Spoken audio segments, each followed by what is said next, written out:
नमस्कार, आप देख रहे हैं न्यूज़ फेयर। मैं हूं आपका दोस्त मुकेश माही। आज शुक्रवार के दिन हम पहुंचे हैं रेस्ट हाउस हांसी में।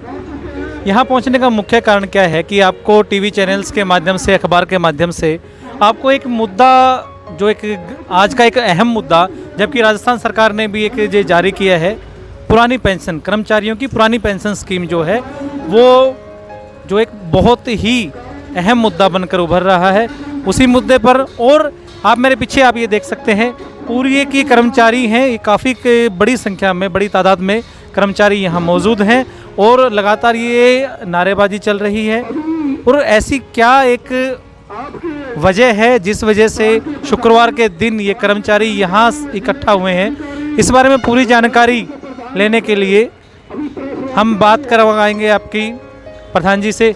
जी सर, आइए। क्या नाम है सर? मेरा नाम जयपाल गुड्डा, राज्य प्रधान Haryana government PWD mechanical worker union, register number 41 संबंधित सर पंचायत संघ हरियाणा। जी सर, आज ये आप यहाँ इकट्ठा हुए, इतनी बड़ी तादाद में इकट्ठा हुए हैं, किस वजह से आज यहाँ पहुँचे हैं? आज जो हम असल में इकट्ठा हुए हैं, देश और प्रदेश की जो सरकारें हैं वो लगभग विभागों को प्राइवेट हाथों में सौंपना चाहती हैं जी। और इसी कड़ी में पूरे हिंदुस्तान के लेवल पे कर्मचारी और मजदूर यूनियनों ने ये फैसला लिया है कि केंद्र की सरकार के खिलाफ, राज्य सरकारों के खिलाफ 28 और 29 मार्च को 2 दिन की राष्ट्रव्यापी हड़ताल करेंगे, जिसमें मुख्य मुद्दा हमारा होगा कच्चे कर्मचारियों को पक्का करना, खाली पदों पे भर्ती करना। और जो सरकार ने 2004 के बाद, जनवरी 2004 के बाद केंद्र ने, जनवरी 2006 के बाद हरियाणा सरकार ने जो ओल्ड पेंशन स्कीम बंद करके न्यू पेंशन स्कीम लागू की है, उसके विरोध में पूरे देश में राष्ट्रव्यापी हड़ताल। इसके साथ साथ Haryana government PWD mechanical worker union जो लगातार संघर्ष में है। पीछे हमने 45 दिन तक लगातार मुख्यमंत्री मनोहर लाल खट्टर के निर्वाचन क्षेत्र में लगातार धरना दिया और मुख्यमंत्री ने हमें आश्वासन दिया था कि आपकी जो मांगे हैं, चाहे वो वेतन मिसिंग चाहे दूर है। हमारा एक कर्मचारी ग्रुप डी से 5-5 प्रमोशन ले लेता है, पदोन्नति, लेकिन वेतन में 1 पैसे की बढ़ोतरी नहीं होती। हमारा जो कैनाल गार्ड है उसकी जो क्वालिफिकेशन है वो तृतीय दर्जे के कर्मचारी के बराबर है। पुलिस विभाग जैसा उनका फिजिकल टेस्ट था, रेस थी, दौड़ था, छाती नपाई सब था। उसके अलावा तैराकी का टेस्ट और था। इतनी क्वालिफिकेशन होते हुए उनके 4थे दर्जे का कर्मचारी है। मुख्यमंत्री ने 4 अप्रैल 2021 को भी, 9 नवंबर 2021 को भी ये मानना था कि हम उनको तृतीय श्रेणी का दर्जा दे देंगे। हमारी जितनी वेतन विसंगतियाँ दूर हैं उसको दूर कर देंगे। हमारा टर्म अपॉइंटी कर्मचारी, जॉब रखा कर्मचारी, मुख्यमंत्री ने ये घोषणा की थी कि जल्दी ही एससीओ से मीटिंग करवा के उन पर समान काम समान वेतन लागू करवा देंगे। और 9 नवंबर के बाद भी दिसंबर 15 तक का टाइम दिया था, वो अभी उन्होंने पूरा नहीं किया।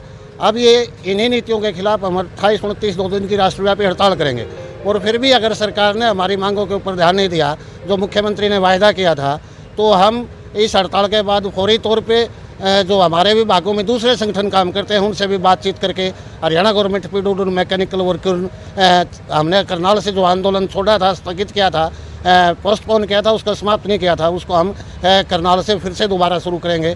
और जब तक हरियाणा के मुख्यमंत्री हमारी पीडब्ल्यूडी की, चाहे वो कैनाल गार्ड की बात है, जो वर्ग सुरक्षा की बात है, उनको आकस्मिक अवकाश की बात है, ईपीएफ की बात है, ईसाई की बात है, जो हमारी पोस्टें डिमिसिंग कैडर में डाल दी, चाहे वो रोड इंस्पेक्टर की पोस्ट है पीडब्ल्यूडी बीएनआर में, चाहे वो पब्लिक हेल्थ में वर्क सुपरवाइजर की पोस्ट है, इन तमाम मांगों को लेके और जब तक तमाम विभागों में जो खाली पद पड़े हैं उन पर पक्की भर्ती नहीं होती, हरियाणा गवर्नमेंट पीडब्ल्यूडी का एक कर्मचारी 28-29 के हड़ताल में भाग लेते हुए आगामी जो आंदोलन करेंगे वो निर्णायक आंदोलन हरियाणा सरकार के खिलाफ करेंगे। सर, काफ़ी सारी बातें आपने एकदम से जो उठाई हैं, जो स्टार्टिंग से हम बात करें निजीकरण की, कि निजीकरण जो हो रहा है, सरकार इतने जो फ़ायदे गिना रही है इस निजीकरण के, आप कह रहे हैं कि निजीकरण जो है वो एक हानिकारक है।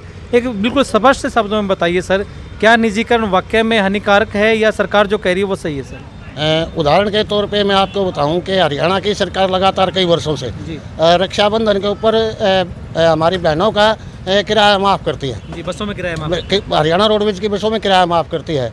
और अगर हरियाणा रोडवेज में जो प्राइवेट बसों का ढांचा बराबर का खड़ा कर दिया, उनमें आप देखोगे तो रक्षाबंधन के ऊपर हर साल ऐसी घटनाएं होती है कि प्राइवेट बस वाले हमारी बहनों को या तो किराया लेते हैं या बस से उतार देते हैं कि आप इससे उतर किलोमीटर स्कीम वाली बस, हाँ, टोटल चाहे वो किलोमीटर स्कीम वाली है चाहे वैसे परमिट वाली है, वो उतार देते हैं।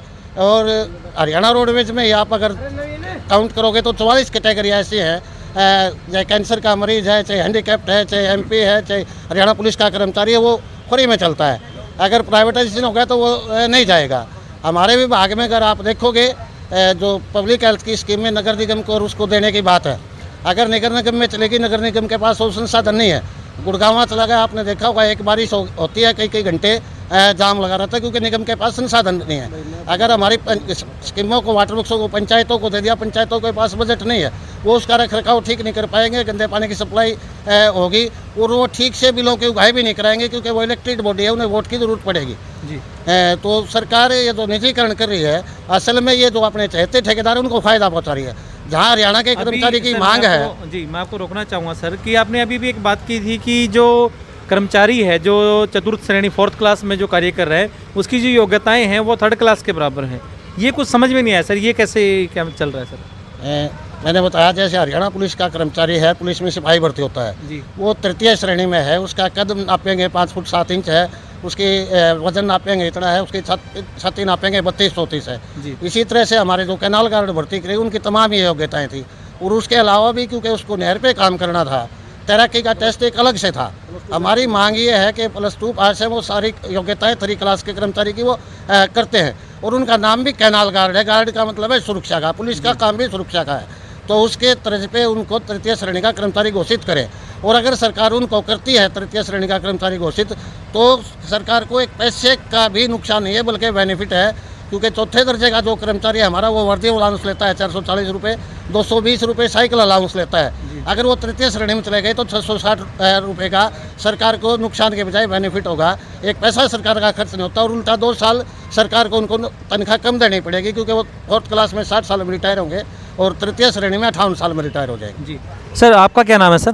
गंगाराम मोहन, मुख्य संगठनकर्ता, Haryana government PWD mechanical worker union, register number 41, संबंधित सर कर्मचारी संघ हरियाणा। सर, आप ये जो अभी हड़ताल का आप एक आह्वान कर रहे हैं, तो ये इस हड़ताल से क्या जो आम जो जन है, आम जन को कोई परेशानी होगी सर? इस बारे में कुछ नहीं, हम इस बात को श्योर करेंगे कि जनता को कोई किसी प्रकार की कठिनाई ना हो।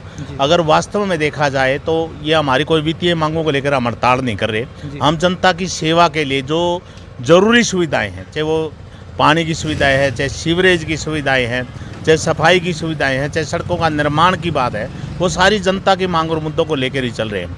और जब निजीकरण हो जाता है, ठेकेदार को अगर काम दे दिया जाता है तो कहीं न कहीं रोजगार के जो स्कोप है वो बहुत कम हो जाते हैं। एक टाइम में ऐसा होता था कि अनपढ़ व्यक्ति भी सड़क के ऊपर पैच वर्क का काम करके, बर्मों के ऊपर मिट्टी डाल के अपना गुजारा भत्ता कर लेता था। लेकिन आज सरकार अपने पूंजीपतियों के नाम पर टेंडर देती है और जो लोग पढ़े लिखे भी हैं और कम पढ़े लिखे की तो बात ही खत्म होगी, उनको भी रोजगार की बड़ी दिक्कत आ रही है। और मैं इस और स्पष्ट तौर पर आपका ध्यान इस और आकर्षित करना चाहूँगा कि पीछे मंत्री थे B&R के राव नरवीर सिंह, उनके कुछ रिश्तेदार और संबंधियों के नाम से एक फर्म बनाएगी जेड पैचर के नाम से, पूरे हरियाणा के अंदर उनको पैच वर्क लगाने का काम किया गया। आप हांसी में जाइए, हिसार में जाइए, कहीं उनकी मशीनरी आपको नज़र नहीं आएगी। और जो राव नरवीर ने वो काम किया था वो वर्तमान में सरकार कर रही है। अब भी उनके टेंडर को आगे बढ़ा दिया गया है। हम लगातार विरोध कर रहे हैं। हमारे पास तकरीबन 2916 कर्मचारी ग्रुप डी के भर्ती हुए हैं और वो सक्षम है हर प्रकार के, चाहे वो निर्माण का कार्य, बिल्डिंग का हो, बिल्डिंग की मेंटेनेंस का काम हो, चाहे रोडों की मरम्मत का काम हो, हम बहुत अच्छी तरह से कर सकते हैं। हम बहुत उदाहरण दे चुके हैं। हमने मंत्री जी को उस टाइम अपने 2019 को जब मीटिंग थी राव नरवीर से, जब भी हमने ये चैलेंज किया था कि एक तरफ आप ठेकेदार से काम करवा के देखिए, एक बार हम विभागीय काम कराएंगे तो विभागीय जो काम होगा वो सस्ता भी होगी और उसकी गुणवत्ता भी ज़्यादा होगी। और आज भी हम ये कह रहे हैं, आप हांसी जींद रोड के ऊपर जाइए, 27 करोड़ रुपए की लागत से उस रोड का पुनर्निर्माण हुआ है। अगर आप आज भी जाओगे तो आपको पूरी सड़क के अंदर गड्ढे नजर आएंगे। और ठेकेदार का जो है ना 5 साल का टाइम निर्धारित होता है मेंटेनेंस का, उसने एक भी पैच लगाने का काम नहीं किया। व्यक्तिगत तौर पर जाके देखिए, हम आपके माध्यम से प्रशासन को इस बात की चेतावनी देते हैं कि इस ठेकेदार के माध्यम से बहुत बड़ा भारी भ्रष्टाचार हुआ है। जी सर, एक पुरानी पेंशन का एक जो मुद्दा है, काफ़ी एक नेशनल मुद्दा जो बन चुका है, क्या कहेंगे सर आप इस बारे में? ऐसे है सर, आपको पता ही है, जैसे यहाँ पे कोई भी एक दिन के लिए भी विधायक या एमएलए बनता है उनको पुरानी पेंशन मिलती है। अगर नई पेंशन योजना इतनी ही बढ़िया है तो ये अपने आप ऊपर लागू क्यों नहीं करें। सर एक मैं रोकना चाहूँगा आपको, एक राजस्थान की एक न्यूज़ में भी ये बात आई थी कि एक जो महिला अध्यापक थी जिस दिन रिटायर हुई उस दिन वो 80,000 रुपये जो वेतन है वो ले रहे थे, और पेंशन जब आई थी उनकी 1,001 रुपये पेंशन आई थी। तो ये सर ये क्या सिस्टम चल रहा है? बिल्कुल सर ऐसा ही है। हमारे भी विभाग में, सिंचाई विभाग में कैसे सरोड़ा थे जी। वो भी रिटायर हुए थे, उनकी भी 948 रुपये ही पेंशन मिली। 948 रुपये? हाँ, यानी कि एक महीना आप 948 रुपये में निकाल के हाँ, बस वही है। बुढ़ापा पेंशन ज़्यादा है, और जो कर्मचारी 30-35 वर्ष सेवा करता है उसके बाद में उसका खाली बुढ़ापे का सारा पेंशन ही होता है जो उनको सम्मान दिलाता है। जी, क्या नाम है सर आपका? संदीप पुनिया नाम है मेरा, राज्य सह सचिव हूँ मैं, Haryana government PWD mechanical worker. तो आज आप ये देख सकते हैं काफ़ी बड़ी संख्या में कर्मचारी यहाँ इकट्ठा हुए हैं, और जो इनकी जो मांगे हैं वो मांगे लगातार जारी हैं, और ऐसा नहीं है कि प्रशासन जो है प्रशासन इनकी इन डिमांडों से, इन मांगों से अनभिज्ञ हो। आप जुड़े रहें न्यूज़ फायर के साथ। मैं हूं आपका दोस्त मुकेश माही।